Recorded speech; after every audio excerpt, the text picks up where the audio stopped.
Hello and welcome to Tank and Amphy News. My name's Tom, and it's another sitting in my house surviving the coronavirus quarantine videos. So tonight we will find local Grand Rapids brew in I think this one is American Eagle. It is the Endangered Species series of collectible glasses from the 80s from Burger Chef. I don't know if you remember the Burger Chef fast food chain. I'm old enough that I do, and the t-shirt tonight is Quarks, reference to Star Trek Deep Space Nine, my favorite of the Star Trek series, in case anybody was wondering. But you don't come here for that, you come here for the tanks. So let's get on with that. Tonight's topic, I was thinking about Japanese post-war tanks. A little while ago I had added, this is the most recent addition to my 172 scale collection. This is a pre-built Japanese Type 10 main battle tank. Very nice looking model, well put together. So I added that to my other, so I got the whole family of Japanese post-war medium and or main battle tanks. So we got the Type 61, the Type 74, the Type 90, and the Type 10. These three are kits I'd put together myself probably like 10 years ago, and I just painted them green. They're probably not the right color scheme, so I'm not a very good model builder or painter, so they are just what they are. So I was thinking about them, partially because it's one of those things that I really don't actually know much about. Not a ton has been written about post-war Japanese stuff. You know, I was sort of looking through my collection of books and files, and, you know, there's been some things written, you know, about World War II Japanese tanks. Obviously, there's some interest. There's a new Vanguard title. There's, you know, a few other books here and there. Nothing super in-depth, though, in English. So I have to qualify. I'm sure that there's stuff written in Japanese, but, you know, obviously I have no access to that. Even if I could, there's no way I can read it. So, and then with the post-war Japanese stuff, there just isn't a ton of material out there. You know, part of that is because, you know, these are vehicles that have never seen service in a combat environment. You know, Japan hasn't exported any of these vehicles. They've just sort of stayed in Japan. They're very interesting vehicles. They are very good quality, I'm assuming. Certainly the Type 90 and the Type 10 are very advanced.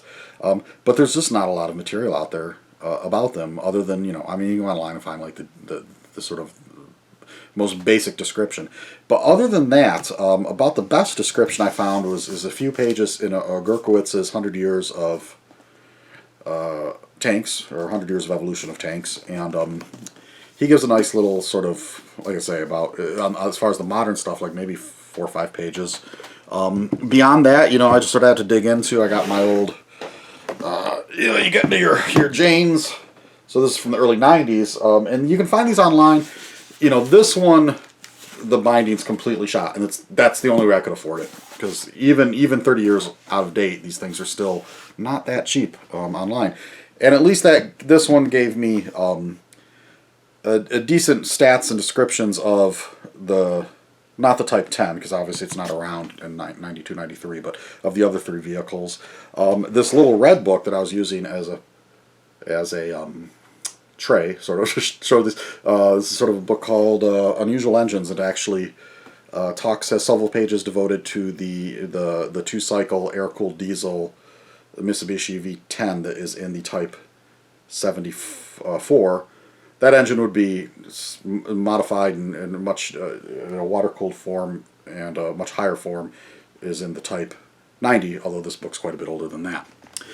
Other than that, as far as resources on Japanese post-war tanks, there's not much. You know, it's sort of surprising. There's not even, I don't think, like the Osprey New Vanguard series, which is on, like, you know, they're up to like into the 200s.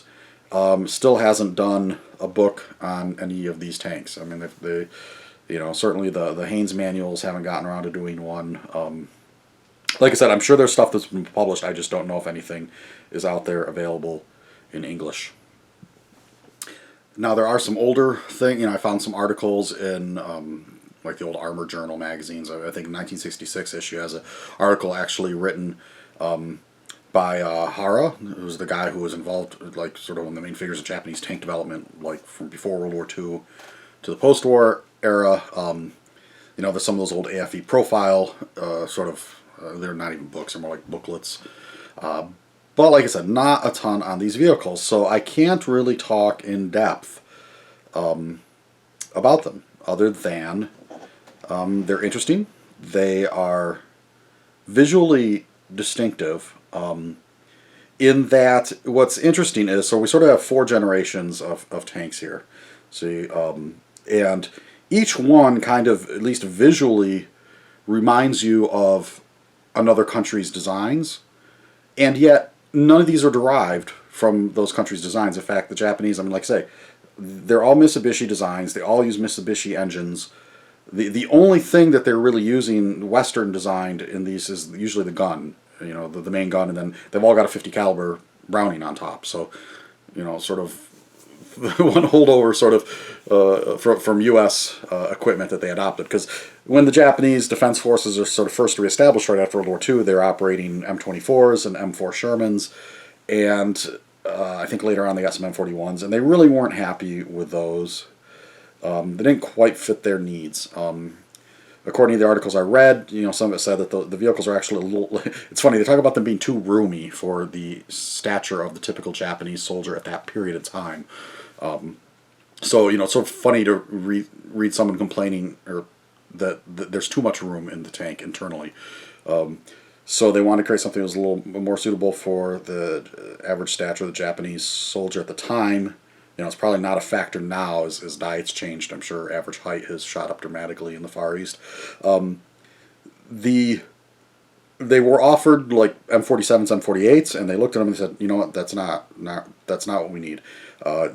They have fairly narrow railway gauge, and just Japanese infrastructure can't. They were worried about it supporting tanks that were as heavy and large as an M48. An M48 is a very large vehicle if you ever see one up close and in person.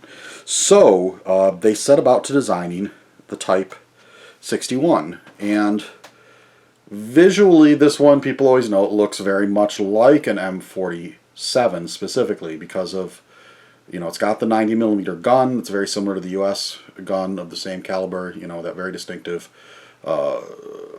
flash deflector at the end there, and then of course the very long turret bustle.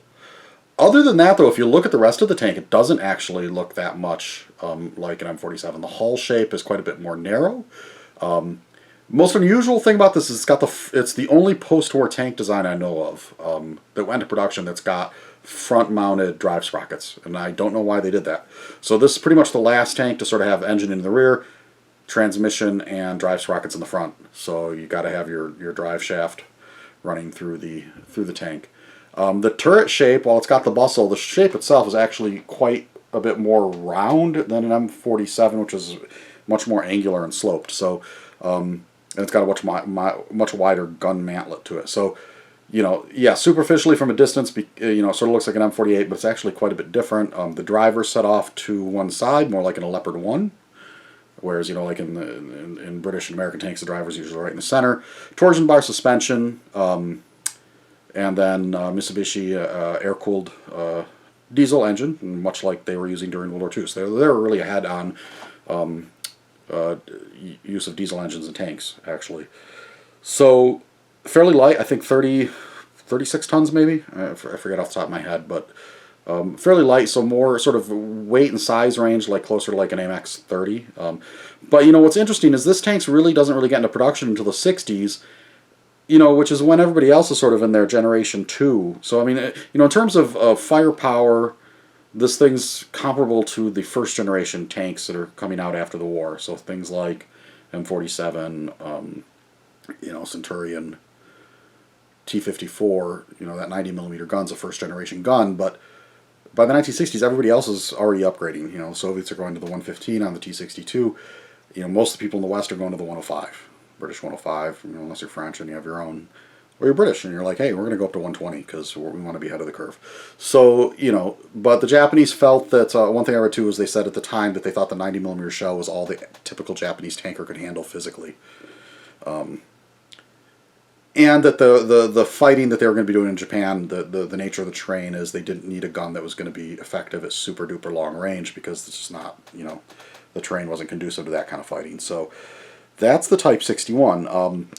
As far as combat record, other than proving rather ineffective against Godzilla in several movies. These things never really saw combat anywhere. As soon as that got into production, they start developing a new tank, which would become the Type 74.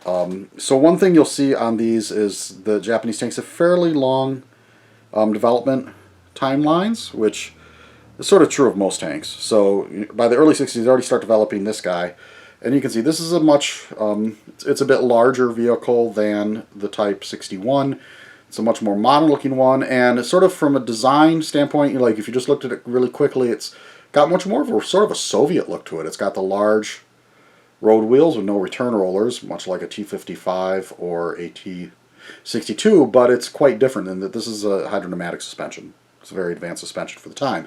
So it kind of almost reminds me in some ways also like the US, the T95 medium tank that never went into production. The turret's sort of also slightly sort of Soviet looking, is very sloped, except it does have a bustle on the end. It's not like the inverted frying pan. So almost reminds me a little bit of like the really, really early T-54s before they went to the inverted frying pan, if you ever see those.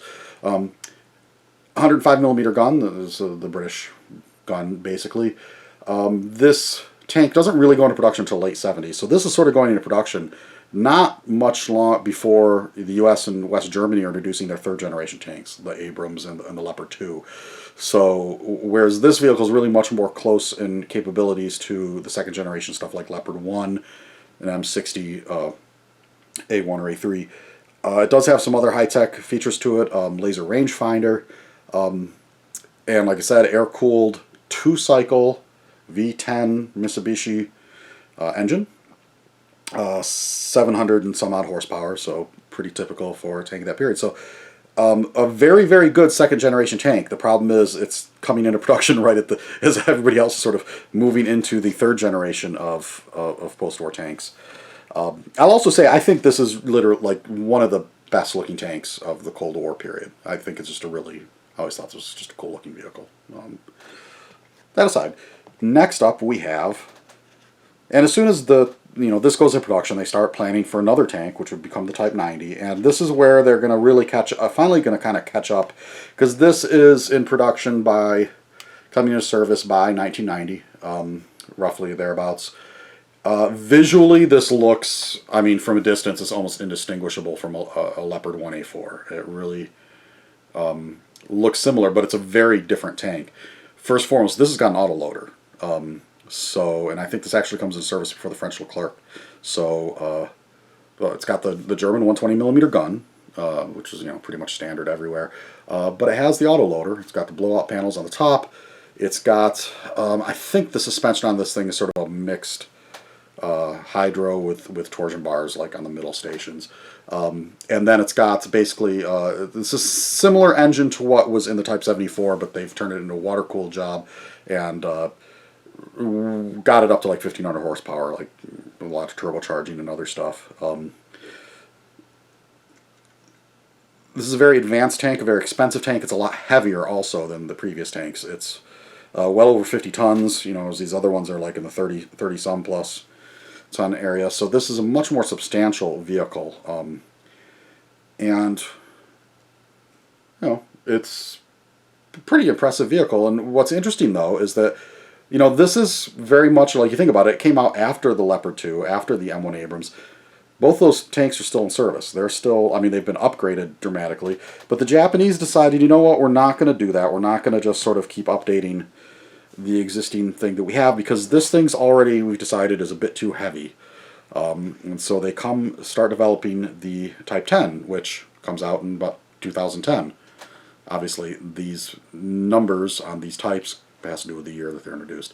And this is a lighter tank. It's got their own 120 millimeter gun. It's sort of hard to see, but you can tell the fume extractor is sort of centered right around the barrel. It's not sort of sticking up on the top like the German 120.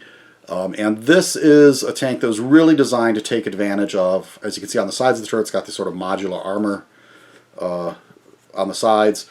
The main thing, though, is really taking advantage of modern computer systems for communications and control and all that stuff. So One of the most sophisticated tanks in the world, one of the most expensive, and again, Mitsubishi engine. I think it's a V8 in this one. I don't really have a whole lot of information on it. There's just not a lot out on this one. Obviously, it's not in my Jane's book. You can go online and read the Wikipedia entry. Honestly, I don't have much more information about this tank beyond what you can just find online doing a search because, like I said, nobody's written anything in English really detailed about it, as far as I know, or that I could find the last couple days as I was searching for stuff. But a very cool tank, and like I said, probably, it's interesting. Some of the most advanced tank designs these days are coming out of the East. You got this, you got the Korean K2. So while in the West we, partly because, countries like the United States have such an extensive fleet of existing M1 Abrams tanks, it just makes more sense to just sort of keep upgrading them and improving them. It's just more cost effective than having to replace the whole fleet with a new vehicle. Could it be better? Yes, but so much better that it's worth replacing the entire fleet? No, that's the tricky part. So for a country like Japan that's got a fairly small tank fleet and has the money and the technical expertise to come out with a new design, it makes sense. That said, it's still impressive that they managed to design their own vehicles, especially when there's really no chance of export sales to counteract costs. I mean, if you look at the development cycles of a lot of tanks, I mean, you look at like the Leopard 1 and the MX-30. I was, did a video on that recently, and both of those tanks were built by those countries with the expectation that we're going to be selling these on the export market, and that's going to help defray costs and bring per unit costs down. So that's probably why these Japanese tanks, I do know, like the Type 90 and the Type 10 are very expensive, but limited numbers. And so we'll see if Japan, I mean, obviously with the Type 10, they're going to be set for quite a long time, but as we move to the future and, people keep sort of saying like, yeah, we need new designs, but it's probably going to be a while, and we're going to be stuck with the existing things that we have and keep upgrading because the cost of developing new vehicles is so expensive, and you get countries like Great Britain where, Challenger 2 might be the last tank that they develop indigenously because they don't have a huge number of tanks, and it doesn't make sense to spend the money to develop something new necessarily. Or even, it's been a while since I read, but, last I read was that like the next generation of sort of European, French and German was at Nexter. They've had a merger, and it's probably going to be another joint project, although historically joint projects between France and Germany, or really any European countries on tank development, has not been particularly successful. So that's my thoughts on Japanese post-war tanks. Sorry, like I said, this one is not filled with tons of information because, number one, there's not much. I mean, none of these have a combat record, so there's nothing to say in that regard. Technically, they're very interesting. There just hasn't been much written in English. So if you know of good sources, let me know, because I would like to find out more. And I'm sure there's articles out there I haven't seen. I'm sure there's something that there's no books in English that I know of that are out there that, beyond, like I said, just what's in Technology of Tanks. 100 Years of Evolution, Tanks, Richard O'Gurkowitz. It's a very good book. You should buy it. It's still out there and affordable, unlike some of his other works. If you ever go to read his Technology of Tanks, which I just mentioned by accident, that one I think used prices start at like $300. So, anyhow, stay safe, stay indoors, and we'll catch you on the next one.